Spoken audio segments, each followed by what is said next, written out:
Doctor Lucas González, buenos días. Buen día, ¿qué tal? Bienvenido a esta la última etapa del concurso 249. Eh, la dinámica habitual es, le cedo la palabra para su presentación y luego consejeros y consejeras le van a hacer algunas preguntas. De modo Bien, que este es su tiempo, adelante. bueno, muchas gracias.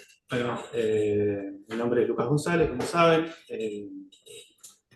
Nací en General Roca, viví allí hasta con mi familia, hasta el año 98, en la cual mi familia se muda a Neuquén Capital, porque mi papá ya tenía un comercio acá y viajaba cotidianamente.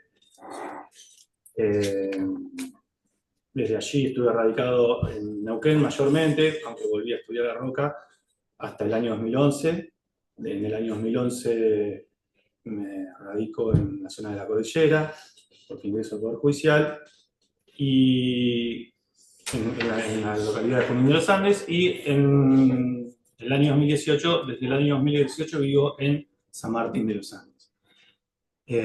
Tengo 45 años, estoy en pareja con Valeria, tengo un hijo de 3 años y medio, Joaquín.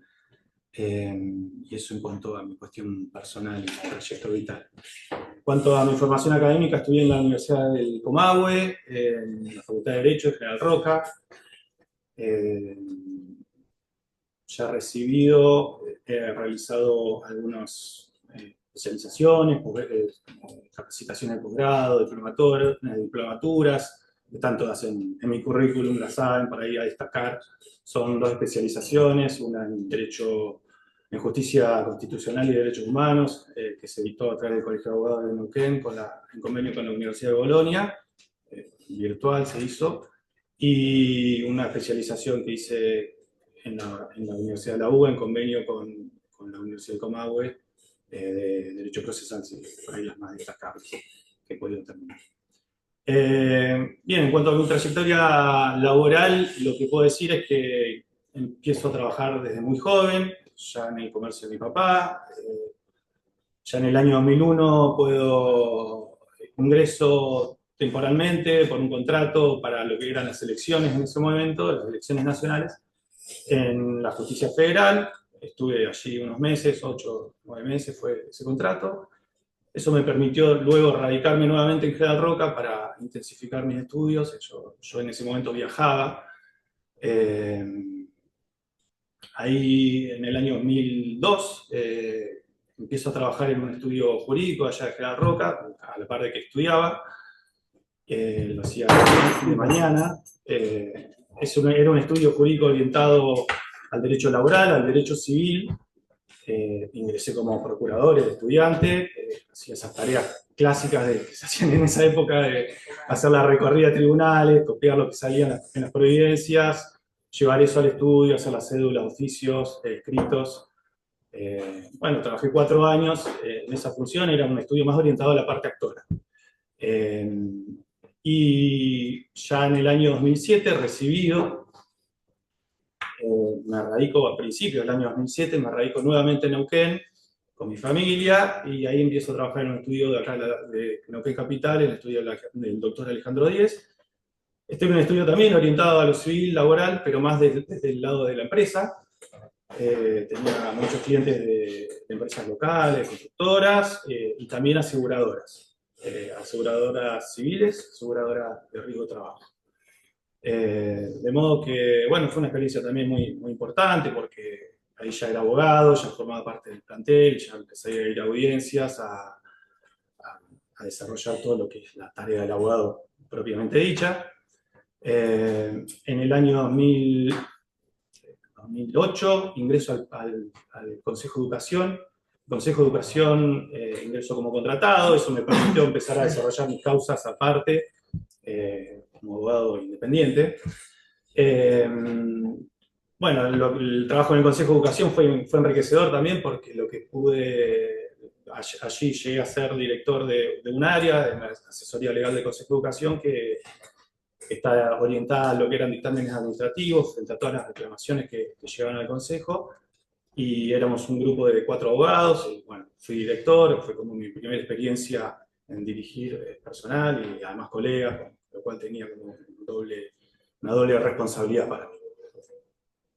Bueno, como dije, en el año 2011 me radico, sale la oportunidad de concursar en Junín de los Andes, en el Juzgado Civil 2, que en ese momento era civil, laboral, de familia, o sea, era multifuero, lo que, bueno, era un cargo de prosecretario letrado, lo gano y me radico allá.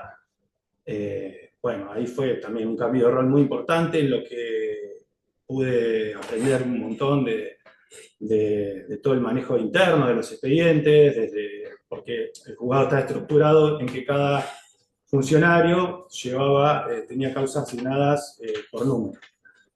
Más o menos era así. Y bueno, uno trabajaba las causas desde el principio hasta el final, salvo la sentencia, las trabajaba íntegramente y siempre de la mano del juez, en contacto directo con el juez, con el secretario para resolver. Incluso proyectábamos y hacíamos las interlocutorias, tomábamos audiencias, bueno, toda esa experiencia fue muy enriquecedora. Y era multifuero, es destacable eso porque en ese momento trabajamos también con la ley 2785, en ese momento era 2212, y bueno, fue muy enriquecedor eso. En el año 2015 tengo la posibilidad de concursar a través del Consejo de la Magistratura para el cargo de defensor adjunto de los derechos del niño en la cuarta circunscripción. Gano ese cargo, empiezo a trabajar en diciembre del año 2015, es el cargo que ejerzo hasta la actualidad, casi ya voy a cumplir 9 años. Bueno, eso también fue un cambio de paradigma en cuanto al rol, fue muy importante porque me llevó a terrenos por ahí impensados dentro del ejercicio de la abogacía, en cuanto, bueno, a la escucha activa de niños, niñas y adolescentes, en cuanto al trabajo interdisciplinario, el trabajo interinstitucional, no solo con organismos del Poder Judicial, sino con organismos del Poder Ejecutivo, de las municipalidades, del gobierno provincial, con hospitales, con profesionales de otras áreas, etc. También es un cargo que me ha permitido desempeñarme prioritariamente en familia, no solo con los casos que trabajamos como actores, tomando un rol principal, pensándolo desde el rol de principal y complementario que marca el artículo 103 del Código Civil y Comercial, sino también en el rol complementario como Ministerio Público, haciendo dictámenes en todo trámite judicial en el cual se encuentren involucrados derechos de niños, niñas y adolescentes.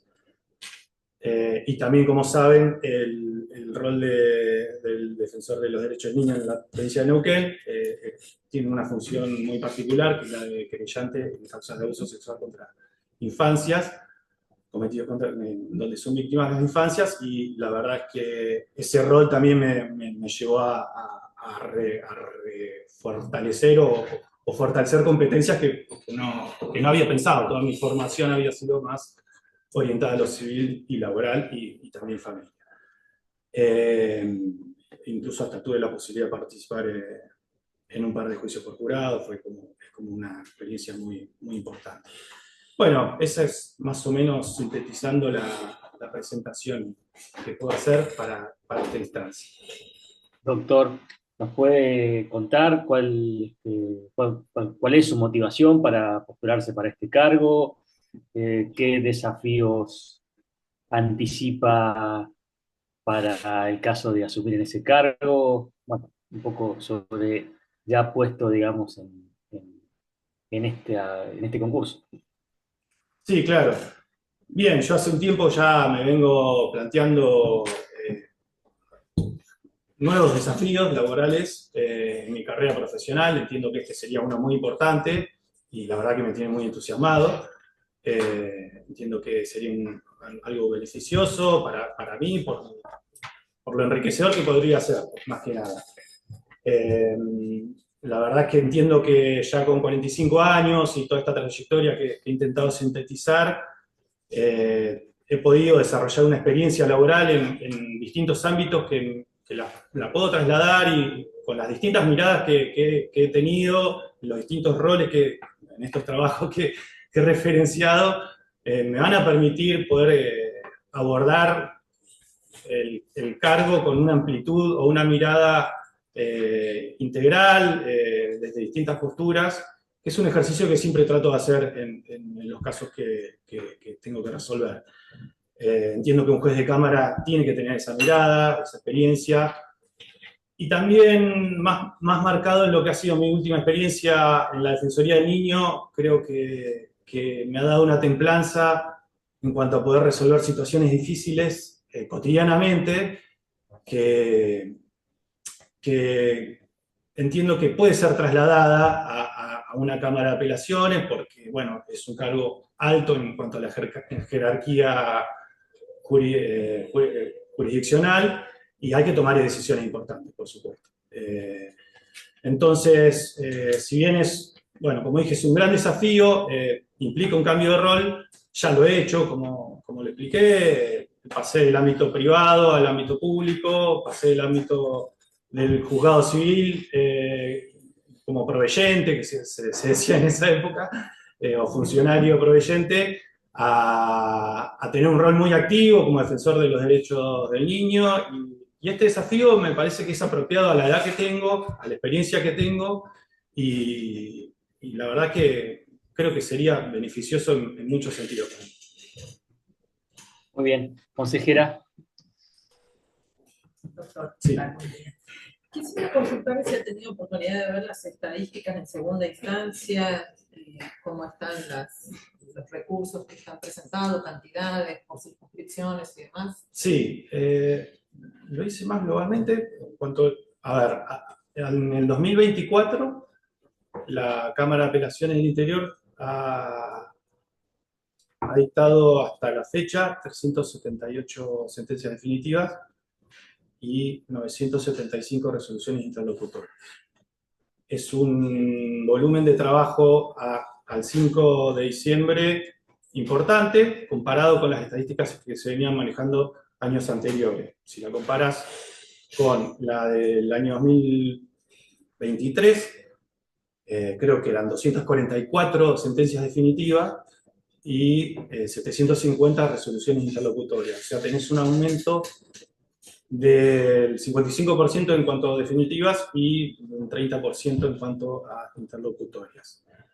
Y lo llamativo de esto es que en años anteriores, del 2015 al 2023, las estadísticas, si bien venían creciendo, no era con tanta exponencialidad.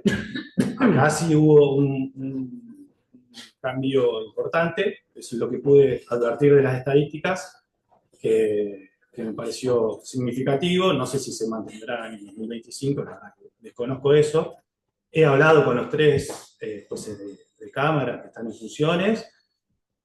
No surgió esto, pero bueno, me explicaron que ellos tienen una modalidad de trabajo que sortean para los votos, tanto las interlocutorias como algunas interlocutorias, como todas las sentencias definitivas, y que cada 15 días, cuando se sortean las definitivas, más o menos el flujo es de que les entran unos 15 o 10 o 15 expedientes para trabajar, incluidos las dos áreas, definitivas y interlocutorias. La Cámara, también esto si bien la estadística no la divide por materia, sí he podido conversar con el secretario de la Cámara de San Martín, que me ha facilitado por ahí algunos números más finos, y me lo ha ratificado también las charlas que tuve con los vocales y con abogados por ahí del fuero de las distintas circunscripciones, que más o menos el gran porcentaje pasa por lo que es laboral, ART mayormente, y contrato individual de trabajo, como un volumen de un 60-70% en cuanto a definitivas, ¿no?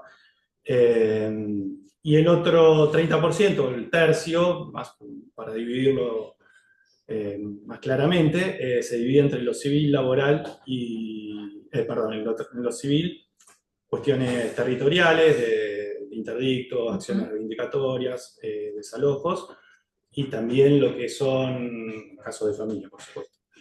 Ese es más o menos el volumen de trabajo que se maneja. Bien, y ahí profundizando un poquito más, ¿sabe cuántas son confirmatorias y revocatorias en esas proporciones? En materia laboral, que dice que es bastante, ¿por qué tema es de fondo, arancelario? ¿Por dónde tiene algún detalle más de eso? ¿O si lo sabe? Nada más. Confirmatorias no lo saqué. Sí, hablé con abogados de las distintas circunscripciones, como dije, con el presidente del Colegio de Abogados ay, no sé, de hecho, de la quinta circunscripción, también con la presidenta de la segunda, de Curacó, con el vicepresidente de Zapala y el vicepresidente de la cuarta, de Matías Dupuy, de la cuarta circunscripción. Todos lo que me han dicho es que están más o menos conformes, que es una Cámara que no duda en cuanto a revocar sentencias, no es conservador en ese sentido, que están, no he sacado el detalle para responder concretamente, pero sí se advierte que es una Cámara atractiva en cuanto a los derechos de los trabajadores, orientado a lo que es ART, lo que más se plantea es la competencia de las comisiones médicas, que suele ser como un recurso muy común por parte de las RT, que se rechaza, pero bueno. En eso está el volumen o el porcentaje que detalló, lo que es mayormente. Puede verse un poco a eso. También lo que me decían es que lo que es laboral son estimaciones que hacen los interlocutores, ¿no? Pero que se suele apelar mucho, casi todo. O sea, también sentencia definitiva en cuanto al porcentaje de incapacidad, la aplicación del artículo 12, inciso 3, la tasa de interés, la forma de actualizarlo. Eso es más o menos donde van orientadas este tipo de recursos. Y ahí sí, hay muchos de honorarios, porque la Cámara tiene la práctica de no regular honorarios. Cuando saca una definitiva, lo deja supeditado a que se determine la base regulatoria en primera instancia, y después, si las partes lo piden, o sea, los letrados, los peritos, vuelve a Cámara para regular los honorarios de segunda instancia. Y eso hace como un porcentaje que incide también en lo que son resoluciones interlocutorias. ¿Y qué opinión tiene usted al respecto de ese criterio, de esa manera de manejar la regulación de los honorarios? Yo he escuchado algunas entrevistas donde se ha indagado, la verdad que no lo entiendo muy bien el criterio. Sé que la Cámara ¿Es legal o, a ver, porque corresponde a las funciones del juez cuando dicta sentencia, porque eso es lo que se plantea también, ¿no? Que no puede supeditar la regulación a posteriori porque es parte de la sentencia, la regulación. Sí, yo entiendo que sí, y que es un artículo de la ley de aranceles que fija una pauta del 25 al 35% de los honorarios que surjan de primera instancia, y entiendo que la Cámara de Neuquén Capital lo hace así, y me parece más sencillo en cuanto, no sé si es ilegal. Lo que sí sé es que no hace al principio de celeridad, de concentración de los actos procesales, que son principios que hay que maximizar, porque es un desgaste, que vuelva al expediente, sabemos que los honorarios se valorizan con la inflación que ha existido en nuestro país, que sigue existiendo en menor medida. Entonces es una modalidad que por ahí no va de la mano de esos principios. Será por recaudos que quieran tomar los jueces de Cámara para evaluar la base regulatoria y si están de acuerdo con eso. Yo entiendo que se puede hacer para darle más celeridad y concentración a los procesos, se puede hacer como hace la Cámara local de Neuquén, que termina siendo favorecedor para el trámite y para quienes están esperando esa retribución, ¿no? Que son peritos y abogados. Una pregunta, ¿qué opinión tiene respecto a la implementación de la inteligencia artificial en las tareas de los magistrados? En las tareas de los magistrados,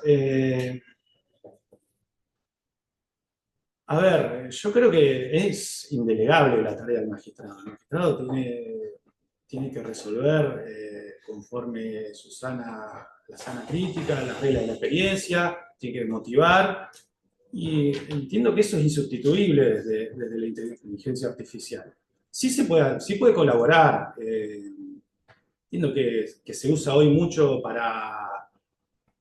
bueno, tiene múltiples utilidades la inteligencia artificial, no es una sola cosa. Se utiliza mucho para transcribir audiencias orales, lo cual hace más sencillo la redacción de una sentencia y eso puede agilizar los plazos para resolver, y en ese sentido puede ser muy positivo. Pero bueno, el magistrado no puede dejar de ver la audiencia, no puede dejar de analizar la prueba integralmente y darle su impronta. Y yo le he probado la inteligencia artificial y no me parece que sea, a veces puede ser orientativo, pero no suplanta de ningún modo la tarea que tiene que tener un magistrado, de ninguna manera. Sí puede colaborar en tareas más rutinarias, pero no la que es propiamente del magistrado. Por ahí lo que son el fuero comercial se está pensando mucho y se ha implementado en otras jurisdicciones la implementación de la inteligencia artificial para resolver que las sentencias que son como las de apremio, las de cobro ejecutivo, sí las proyecte la inteligencia artificial. Y en ese sentido es como un editor, a ver, para decirlo de algún modo. Es un editor sujeto a control, sujeto a un serio control. ¿Usted la utiliza en su función? No, sí para estudiar a veces, cuando hay un fallo muy largo, generalmente no tengo mucho tiempo para estudiar en mi función diaria, es muy dinámica, no tengo grandes momentos de abstracción como para sentarme a estudiar algún fallo que me interesa para la función. A veces sí he probado o he jugado un poco con eso de que me lo resuma, pero he encontrado errores o no me cierra la devolución que me hace la máquina y bueno, soy un poco de la vieja escuela, pero vuelvo a eso, ¿no? Me parece que eso es insustituible y no se le puede delegar esa responsabilidad a una máquina. Bien, por el momento está bien, doctor, gracias. Bueno, doctor. Bueno, continuando un poco con la parte organizacional de la Cámara del Interior. Sí. Bueno, ustedes saben cuántos vocales hay, cuántos relatores hay. En caso de acceder al cargo, ¿cómo organizaría a futuro la parte gerencial, digamos, el trabajo de la Cámara? Y también, complementado a eso, una pregunta, ¿cuál considera usted que en el caso de una vocalía son las funciones principales del juez y cuáles son las de un relator? Que hasta le podría diseñar la sentencia y solamente firmar el... Sí. Claro. Dos preguntas. Sí, yo lo que he escuchado es que, bueno, como dije, lo que son resoluciones interlocutorias, lo que me han explicado, no lo he escuchado, lo que me han explicado muy gentilmente todos los vocales y los funcionarios con los que pude hablar es que las resoluciones interlocutorias se sortean semana a semana y se atribuyen, algunas salen como por acuerdo, sin votos, y otras salen, se ha vuelto como a la práctica de hacer votos en las interlocutorias. Bueno, se le asigna a un vocal y el vocal distribuye entre los funcionarios a ver quién se la puede proyectar o la hace. Eso se hace de modo artesanal, no hay un sistema. No hay un sistema que diga, bueno, para tal prosecretario esto, sí hay como especialidades entre los funcionarios que trabajan en la Cámara. Y con las resoluciones interlocutorias, la sentencia definitiva, más o menos lo mismo, 2 veces al mes, segundos y cuartos viernes de cada mes, como dice el reglamento de la Cámara. Y ahí también se le asignan a los vocales y los vocales trabajan con algún relator o lo hacen exclusivamente ellos. Entiendo que la Cámara tiene una historia, eso más o menos en cuanto a cómo se hace hoy. Entiendo que la Cámara tiene una historia de mucha jurisprudencia que hay que de algún modo respetar. No quiero ser, si yo accediera a este cargo, no iría con una postura disruptiva. Quizás trataría de amalgamar mi opinión con la que viene trabajando la Cámara, porque entiendo que tiene que ser así, y además me lo han comunicado algunos letrados, como bueno, estas sorpresas jurisprudenciales a veces son desordenadoras y los corre de la... O sea, los sorprende y no como que no le da previsibilidad en el trabajo que uno espera o lo que uno, los pronunciamientos que uno espera de la Cámara. Bien, mi idea es tratar de intervenir lo más activamente posible en todo. A mí personalmente soy medio obsesivo en cuanto a delegar mi firma, nunca lo he hecho. La verdad que me salvó la firma digital porque la Defensoría del Niño tiene 3 sedes y a veces había que hacer o pedirle, o sea, o que te manden algo ya para que firmarlo y bueno, era como complicado y la verdad es que la firma digital me ha ayudado mucho en ese sentido porque soy bastante restrictivo en cuanto a la posibilidad de delegar funciones y de delegar mi firma más que nada.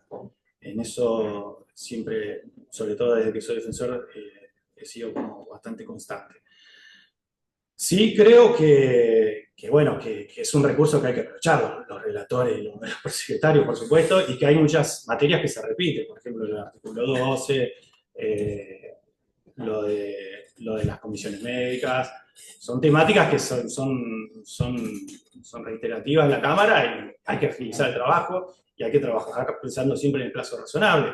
Entonces, mi idea es que todo aquel caso que por ahí salga de esa norma, tratar de tomarlo yo, y por supuesto lo que son casos, que entiendo que todos salen de esa norma, que son los casos de familia, que es por ahí mi experiencia más vivida los últimos 9 años, esos creo que los tendría que tomar yo directamente, porque bueno, es donde más puedo hacer observaciones propias desde la experiencia y bueno, creo que sería como un plus que le puedo agregar a la Cámara en ese sentido. Bien. Hoy, por diseño, hay 3 bocas de expendio, se llaman. El vocal del interior le llaman boca de expendio. Donde... Oficinas de atención al público y gestión. Claro. Para ser técnicos. Se omite tal vez Chusmalal.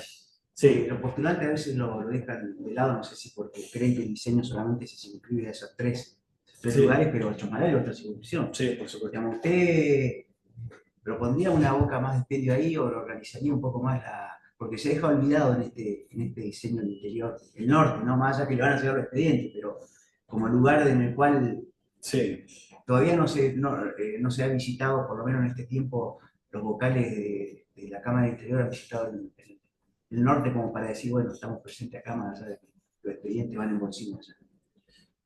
Sí, bueno, habría que ver qué tipo de dispositivo uno quiere implementar en Chusmalal. Si vamos a pensar en una oficina como las que existen en San Martín, Cutralcó y Zapala, con toda la planta de funcionarios, con por lo menos un vocal, bueno, sería una cuestión a trabajar muy minuciosamente en cuanto a estadísticas, en cuanto a la necesidad real, porque es una inversión importante en cuanto a coste de funcionamiento. Sí se podría pensar por ahí en alguna interconexión, alguna oficina de atención y gestión por ahí más reducida, que facilite a los letrados. Los letrados, yo hablé con el doctor Guillermo Calvo, con un par de, también tengo algunos conocidos. ¿Sí es el presidente? Costa. Perdón, Costa, sí, perdón. No sé. Hablé con mucha gente, pero hablé con él. Ellos no están inconformes en cuanto al funcionamiento de la Cámara. En su opinión, yo le pregunté, ¿le molesta, doctor, si lo transmito esto en la entrevista? Me dijo, no, es más o menos algo que está consensuado. No están inconformes, hay que pensar que una vez que llegan a la Cámara los expedientes también viajan, sobre todo cuando son sentencias definitivas, lo cual todo se demora de algún modo.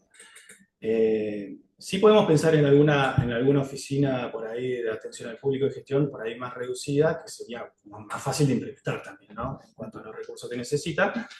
Pero no me lo marcaron como una necesidad. Sí, me marcaron por ahí el doctor Echavarría, me acuerdo que hablé con él también, que por ahí sí le generó como mucha dificultad en cuanto a llevar sus trámites, la formación del fuero procesal administrativo solo en Zapala, porque bueno, tienen que litigar cotidianamente en ese fuero y la verdad que se les dificulta la distancia. Doctor, disculpe que le interrumpa. ¿Y sabe cuántas causas llegan a la Cámara de la quinta circunscripción? De la quinta no, porque no están divididas, porque están todos dentro de la estadística de la sucursal de Zapala. La sucursal de Zapala igual es la más voluminosa en cuanto a volumen que absorbe. Creo que, por ejemplo, para dar un parámetro, creo que de las 975 resoluciones interlocutorias que marqué al principio, como en toda la Cámara, creo que eran unas 500, correspondían a la oficina de Zapala, que absorbe la quinta circunscripción. Pero sí, es verdad que Chosmalal está alejado y tiene una idiosincrasia, o sea, tiene una disposición geográfica, más que idiosincrasia, muy particular, muy dispersa. Tienen muchos pueblos muy dispersos donde no está el Poder Judicial, salvo el juez de paz, que también eso dificulta el acceso a la justicia. Yo, como defensor de los derechos del niño, subrogado de Chosmalal, en un periodo muy concreto, pero lo he hecho y siempre hablábamos de esto con personal de la Defensoría de allá. Y bueno, el acceso a la justicia es algo complicado. Y bueno, pensando eso, llegar a Chosmalal es difícil para el justiciable, y en la Cámara, y desde Chosmalal hasta la Cámara hasta la oficina de Zapala, bueno, sí, puede complicarse, seguramente. Yo personalmente creo que también todos los trámites deberían empezar y están de algún modo, por ahí no con un plan tan sistemático, pero de algún modo se está evolucionando hacia lo que es el expediente judicial. Hablé con el doctor Choco de Chosmalal, él me decía que lo que son 2786, apremios y beneficio de litigar sin gastos se hacen exclusivamente en formato digital, y eso también agiliza mucho, y también agiliza la instancia de apelación, por supuesto. Y bueno, me parece que es un tema que hay que pensar integralmente para facilitar justamente tener una proyección. Si uno ve el territorio de la cuarta circunscripción, es enorme, por ahí las estadísticas en cuanto al número y población no son tan significativas, pero es muy extenso, y la verdad que lo que es los medios tecnológicos, como pensar en un expediente digitalizado, me parece que sería una buena forma de, pensando también en los recursos, que siempre son finitos, de agilizar el acceso a la justicia. Sí, entonces, para redondear un poco Perdón, la idea. me extendí mucho. Sí, no, entonces sí, si usted tendría que proponer, digamos, alguna forma de cómo optimizar en materia de tiempo, recursos y demás, todo este traslado de expedientes por el bolsillo y demás, que sería, digamos, esto de la digitalización directa, sería un poco, resumiendo un poco lo que... Bueno, justamente el reglamento de la Cámara es del año 2015 y ya habla de eso. Ya habla de digitalizarlo en cuanto sea posible, la mayor, o sea, los expedientes para que sean trabajados desde ese formato. Se está haciendo, pero sin perjuicio de eso, en algunas ocasiones, por esta modalidad que tienen que tener, o sea, que se usa de los votos, que es legal, por supuesto, no está en el Código Civil ni procesal, pero se recurre a que también se manda el formato papel. Sabemos que el formato papel da una calidad en cuanto hay actuaciones al análisis del expediente que todavía no está del todo, porque tampoco está reglamentado, no está del todo cumplida con el formato digital. Si debiera atenderse a eso, yo creo que si tendría que proponer algo para la Cámara para agilizar, sería primero la deliberación. Soy una persona que ha trabajado en equipo desde el año 2011, bueno, antes del Consejo de Educación también, y entiendo que la deliberación, más allá de los roles o las jerarquías, siempre tiene que estar en todo grupo de trabajo, y en un organismo colegiado aún más debiera ser un leitmotiv que nos lleva a eso, que seguramente existe, lo he hablado y existe, pero bueno, por ahí profundizar eso. Y también lo que es, sí, el expediente judicial digitalizado tiene que evolucionar con un reglamento y con una incorporación ya definitiva. Evitar el traslado físico de los expedientes, la verdad que sí, es una complicación. Doctor, le hago una consulta. ¿Tiene Sí. idea cuál es el atraso que tiene la Cámara del Interior, si lo tiene, teniendo en consideración los términos de plazos procesales para resolver, o cómo miden el atraso? A mí no me refirieron atraso, no lo he detectado. Sí, por ejemplo, la presidenta del colegio de Cutralcó sí me refirió que lo hubo, muy marcado, cuando el doctor Furlotti estuvo solo en la Cámara, que era entendible, que se trató de acompañar con distintos planteos por parte del Colegio de Abogados de esa situación.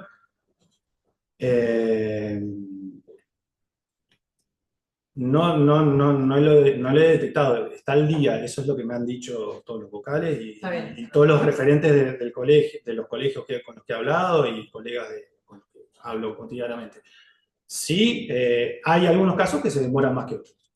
Sí, eso es Por entendible. supuesto, Yo digo, por ahí los atraso votos llevan más tiempo que otros. otros. No hay un orden de, por ejemplo, entra hoy, sale dentro de 10 días y hay un orden cronológico de salida. Eso sí lo he detectado. No, mi pregunta está orientada por la cobertura del cargo. O sea, hubo un momento, el año pasado se designaron 2 vocales, Sí.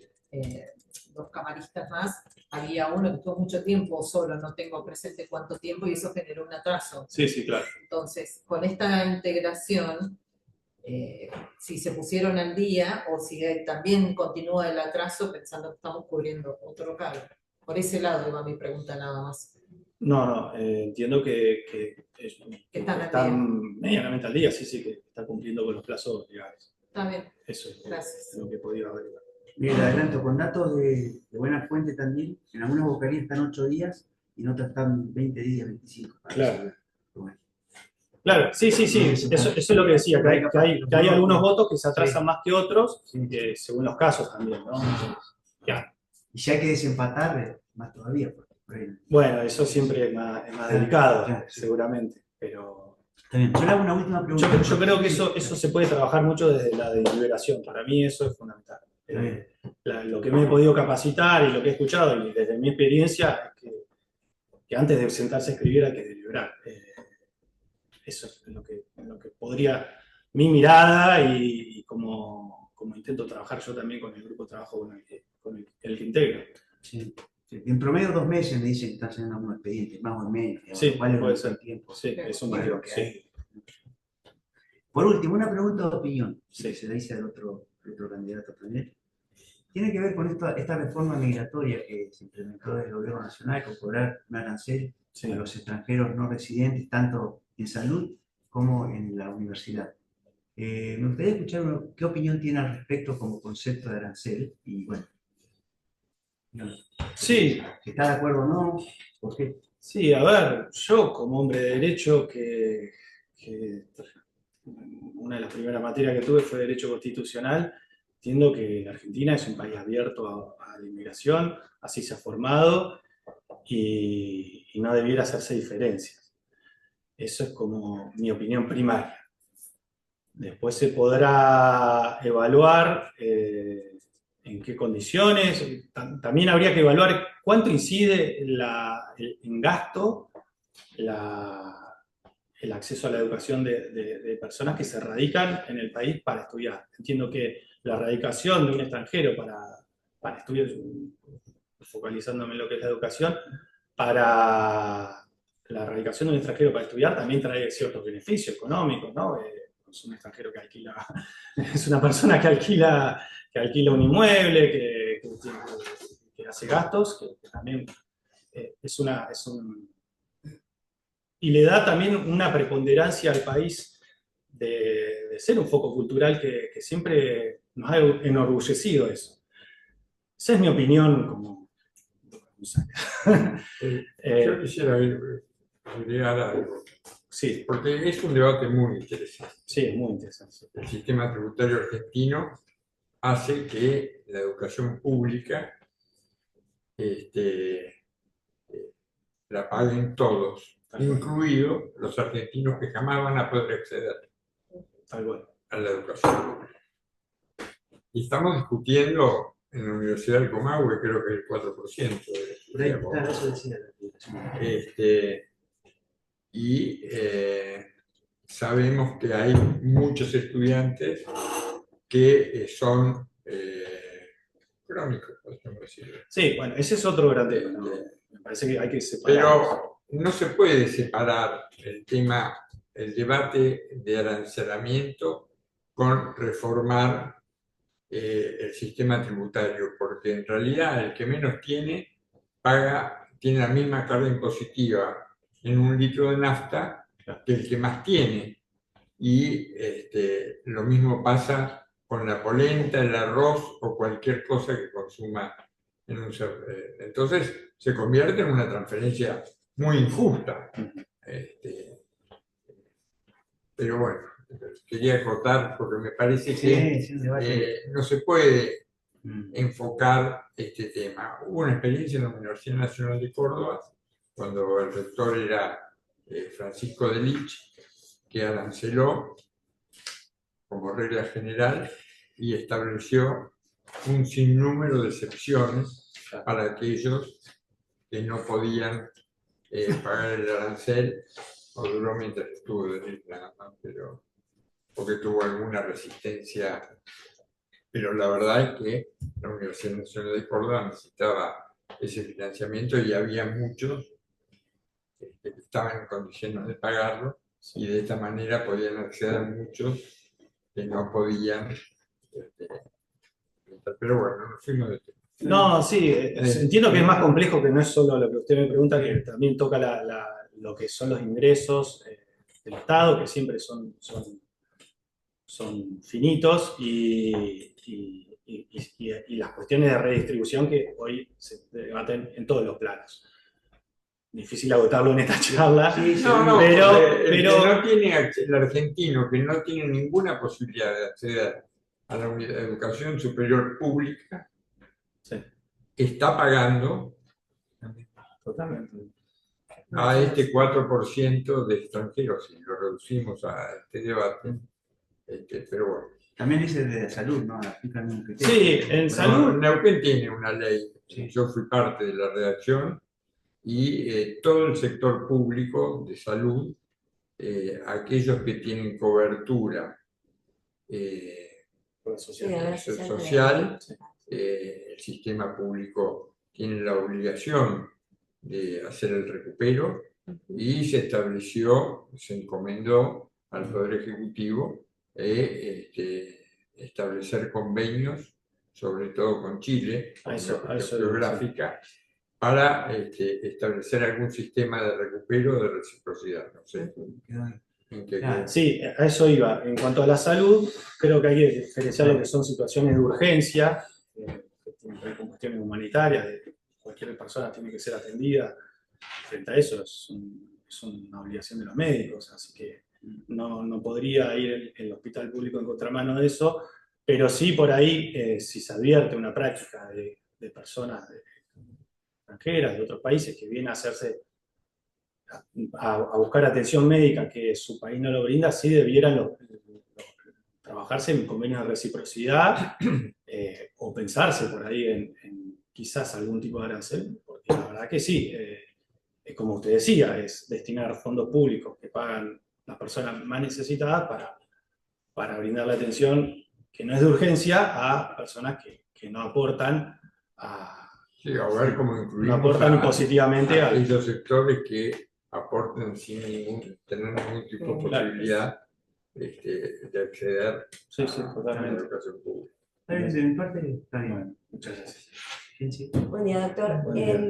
A mí me quedó haciendo ruido cuando dijo al comienzo de la entrevista que usted por una cuestión de orden, como que se sumaría, que no a la Cámara, digamos. Sí, entiendo. Al ser un órgano colegiado, usted no iría por pelear su opinión si no coincide con algunos argumentos o con algunos criterios que tenga la Cámara. No, seguro que sí, seguro que sí. No iría, creo, porque conozco más o menos los lineamientos por donde va la Cámara, no voy a aportar por ahí quizás votos disruptivos en cuanto a los lineamientos que viene manejando la Cámara, que conozco y que comparto, por supuesto. No así en familia como que he visto, por ahí algunos pronunciamientos que no me han gustado, y bueno, creo que desde ahí puedo aportar no solo una mirada distinta, sino una experiencia distinta que vengo desde estos 9 años en la Defensoría adquiriendo desde antes, porque el juzgado donde trabajé antes era multifuero e incluía el fuero de familia. No, por supuesto que como dije que soy bastante obsesivo y no con mi firma y con mi opinión, sí creo que por supuesto si hay que hacer un voto en disidencia hay que hacerlo, y si hay que resolver una disidencia hay que resolverla, son los deberes y las convicciones las tengo. No he visto por ahí en lo que son líneas generales. Eso quise decir por ahí. Gracias por la pregunta para aclararlo, porque sí, por ahí sonó así, pero no, entiendo que no. Bien, claro. Bueno, ¿y cómo implican los 3 primeros artículos del Código Civil en la alzada? O sea, ¿cómo los interpreta usted si fuera juez de alzada? Bien, lo que hace a las fuentes del derecho, la interpretación constitucional y convencional de todo lo que es el articulado del Código Civil Comercial y todo el ordenamiento jurídico. Por supuesto que eso es un paradigma que hay que cumplir no solo desde el juez de primera instancia, sino también juez de cámara y desde cualquier función pública, e incluso se le exige también a los operadores del sistema jurídico, como son los abogados, que tengan una mirada enfocada y respetuosa de lo que son los compromisos internacionales, tratados de derechos humanos que han sido incorporados a la Constitución a través del artículo 75 y 122. Y por supuesto constitucional, ¿no? que es nuestra Constitución, nuestra ley fundamental. ¿Y usted declararía una inconstitucionalidad de oficio en caso de que hubiera...? Es una facultad que le corresponde a la magistratura dentro del sistema de organización judicial que tiene la Argentina. Justamente el control de constitucionalidad es difuso, y por supuesto que si encuentro que hay una norma que en el caso concreto atenta o contraría a los derechos fundamentales del justiciable que por ahí no lo plantea en el caso concreto, pero se advierte que esta aplicación es inconvencional e inconstitucional, sí, se podría, por supuesto. Es una obligación. Entiendo que es una obligación. Bien, y con respecto a la ley base, ¿usted la ve como que en sus principios se contrapone a la Constitución Nacional en algunos temas? ¿Qué opinión tiene al respecto? Que nos ha modificado varios puntos. Sí, entiendo que puede ser objetable desde el principio de progresividad y no regresividad de los derechos laborales. Los principios son reglas a maximizarse, no son reglas donde se subsume un hecho, sino tienden a maximizarse o a contraponerse y compensarse con otros principios. Habría que evaluar los casos concretos y ver cómo ese artículo de la ley base puede llegar a afectar a derechos fundamentales. Sí veo que por ahí el que más me hace ruido es la tarifación que se hace al despido discriminatorio en un 50% o hasta el 100% de la indemnización del artículo 245. La verdad que en ese sentido, sabido es que había toda una doctrina judicial que a partir de la ley de antidiscriminación, que declara la nulidad de todo acto discriminatorio, podría, esos despidos se declararán nulos y se podría ordenar la reincorporación del trabajador a la empresa que había sido víctima de un despido discriminatorio. Eso de algún modo queda sellado porque lo que dice la ley es que el despido no padecería de nulidad y que en todo caso se compensará esa discriminación con una indemnización tarifada. La verdad que desde el ángulo convencional y constitucional entiendo que es muy criticable. Habría que aplicarlo en caso concreto. Lo cierto es que también desde el fuero en donde trabajo yo, no he visto casos de reinstalación de trabajadores. No hay empresas tan grandes que llevan a los trabajadores a solicitarlo. Porque pensemos que pedir una reinstalación implica también volver a un lugar donde te discriminaron, nada más y nada menos, y puede ser por múltiples razones, por razones de salud, bueno, no importa, las causales son múltiples. Entonces, en ese sentido, por ahí no hay mucha práctica desde el fuero del interior, pero llegado a un caso concreto, entiendo que es un artículo que realmente lo explican quienes están de acuerdo con esta reforma y no me termina de cerrar. Y después, bueno, con el otro articulado hay que evaluar el caso concreto. Por ejemplo, el cese de las multas. Está bien, el cese de las multas es todo un paradigma que puede interpretarse como regresivo. Lo cierto es que el trabajo en negro es ilegal, el trabajo en negro puede generar un daño, o sea, el trabajo no registrado, y que se hayan quitado las multas desde el concepto de reparación integral que va desde el artículo 19 de la Constitución Nacional, creo que correspondería analizar un reclamo que busque una indemnización patrimonial o extrapatrimonial frente a una situación de trabajo no registrado. Pese a que se hayan quitado las multas, que eran una indemnización tarifada a esa situación.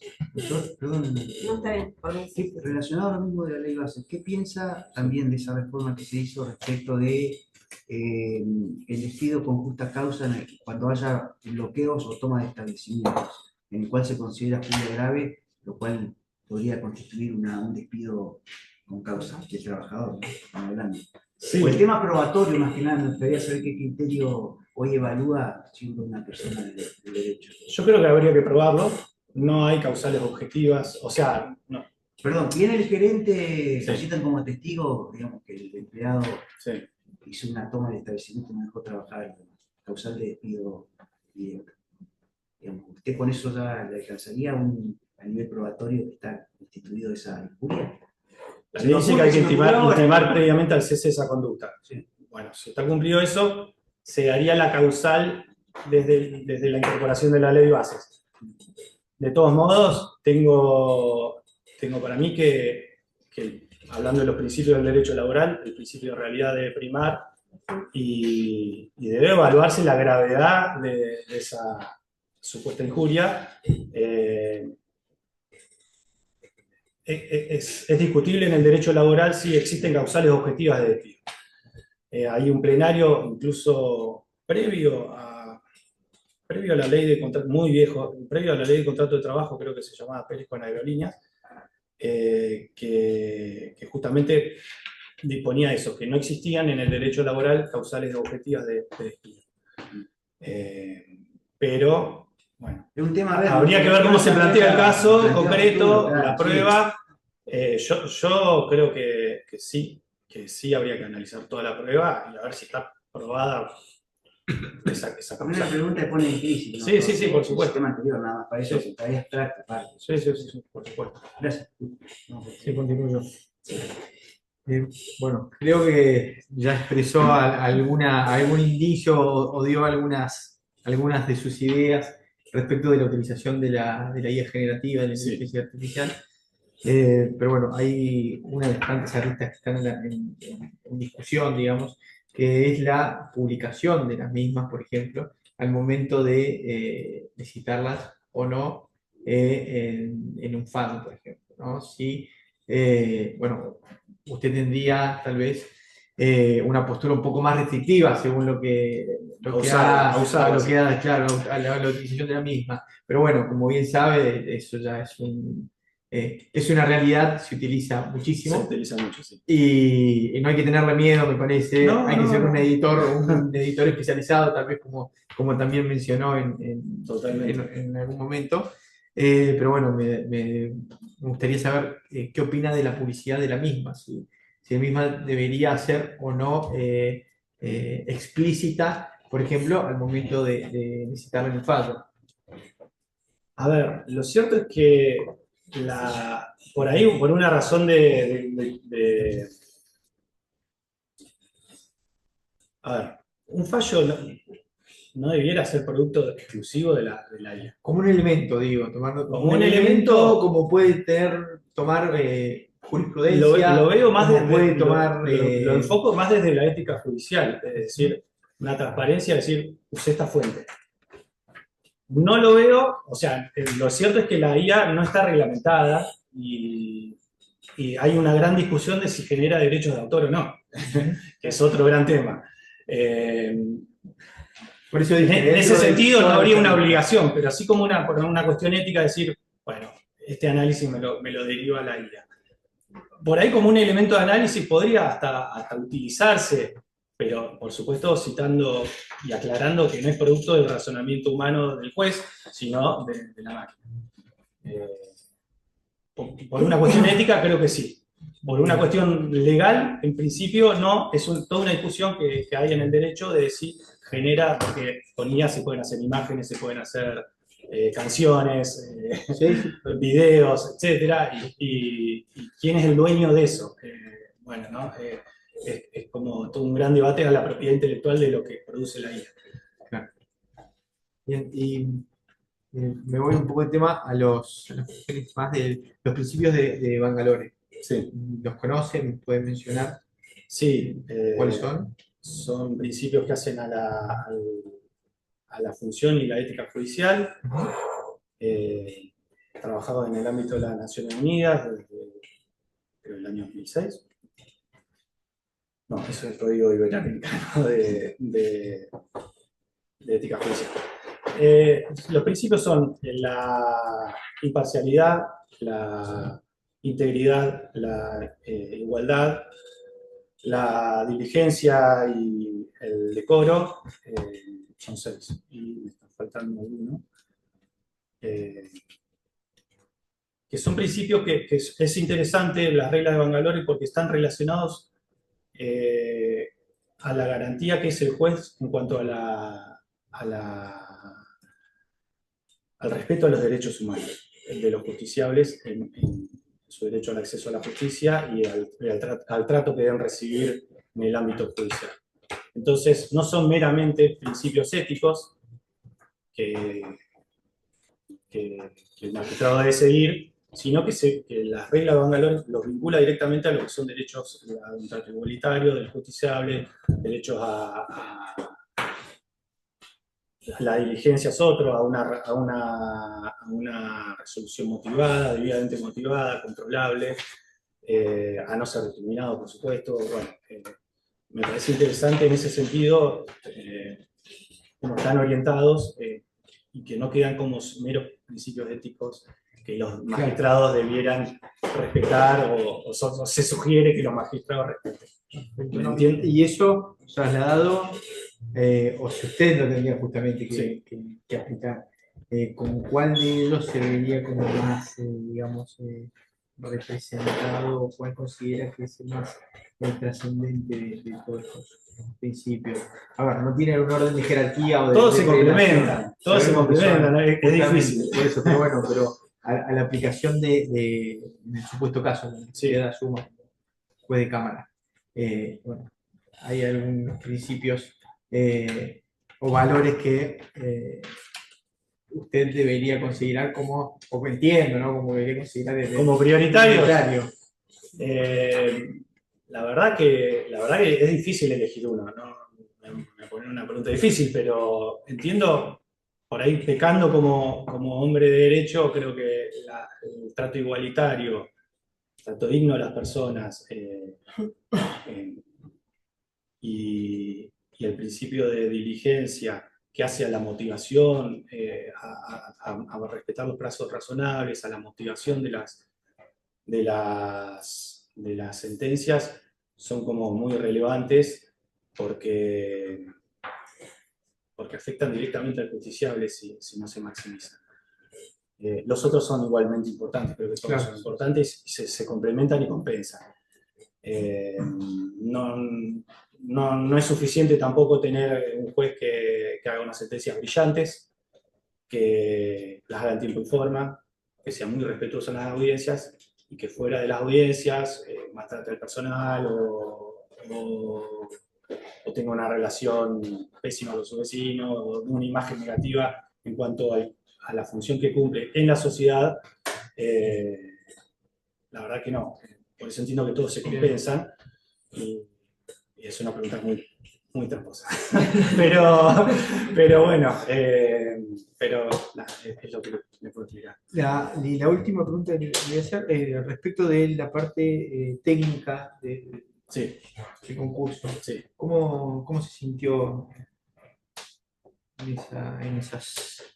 tanto en el escrito como en el oral? ¿Cómo Sí, fue el desarrollo del mismo? a ver, el escrito creo que lo pude resolver bien, no me quedé muy conforme con la nota, pugné, pero en términos generales estuvo bien.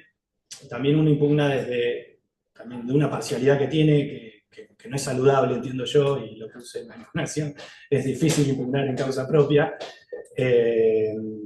Y también las devoluciones por ahí son un tanto genéricas, entonces bueno, por ahí sí, uno quiere un poco más de la devolución. Pero en términos generales creo que estuvo bien, creo que fue un caso súper interesante. Para mí es todo un desafío porque yo vengo de 9 años de ejercer más en fuero familia y bueno, y hasta penal, pero por ahí este tipo de resoluciones no hacen a mi cotidiano. Sí, se asemejan un poco a lo que hago como Ministerio Público, dictaminando frente a previo a sentencias. Sí hacemos ese trabajo que es un análisis integral y una sugerencia al juez. Y en ese sentido, bueno, es lo más parecido que hago, pero bueno, fue todo un desafío la parte escrita. La parte oral creo que también estuvo bien, creo que fue súper respetuoso y si bien a uno de los jurados en algún momento no le gustó una respuesta, creo que fue un buen examen, se extendió y lo pude llevar, después de una hora ya la tensión empieza a bajar, etcétera, y creo que estuvo bien, y la verdad que esa parte no la impugné, me pareció sumamente correcta, y el escrito también, reitero, pero bueno, uno tiene su parcialidad y tiene la posibilidad de impugnar, y lo hice, pero en términos generales estoy conforme. Gracias. No, por favor. Sí, todas las preguntas de los colegas y sus respuestas me han dejado sin preguntas a mí, así que cedo mi lugar a la consejera Rosa. A la doctora, a la consejera.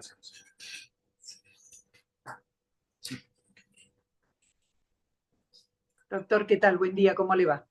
¿Qué tal? Buen día. Consejera. Bueno, cuéntenos, por favor, doctor, ha habido una vasta explicación de todo lo jurídico y lo del derecho, pero cuéntenos cuáles son sus fortalezas y debilidades para ocupar este cargo del cual usted está concursando. Bien, en cuanto a fortalezas, y por ahí corriéndonos un poco de lo jurídico, creo que soy una persona empática, que procuro tener un buen trato con los justiciables más que nada, con los grupos de trabajo que integro y con otros organismos, y eso es parte de mí, y incluso lo he fortalecido y profundizado como una competencia los últimos años, los últimos 9 años que ejerzo como defensor de los derechos del niño, me han llevado a situaciones donde eso es un requisito sin el cual no se podrían abordar las situaciones. Y creo que lo he podido profundizar y creo que es una virtud mía destacar. También tengo la experiencia, por ahí yendo más a lo de rigor, tengo la experiencia en distintos fueros, civil, comercial, laboral y de familia, que me permite pensar que estoy plenamente capacitado para ese cargo, con una mirada muy puesta también en lo que son las vulnerabilidades, porque es lo cotidiano con lo que he trabajado desde que ingresé a la Defensoría de los Derechos del Niño, y entiendo que es una mirada, como dije a la consejera, que debe estar en todos los planos, de cualquiera sea la función, y bueno, la experiencia creo que me permite pensar que es una fortaleza para este cargo. Y un poco semejante similar a la experiencia, pero en un plano distinto, creo que, volviendo a la defensoría, soy un poco reiterativo con la Defensoría del Niño, sepan disculpar, pero volviendo a la Defensoría del Niño, he atravesado un montón de situaciones laborales, humanas, y tener que tomar decisiones importantes, como dije, todos los días, me ha dado la competencia de tener una templanza que la he ido cultivando, la he tenido que fortalecer.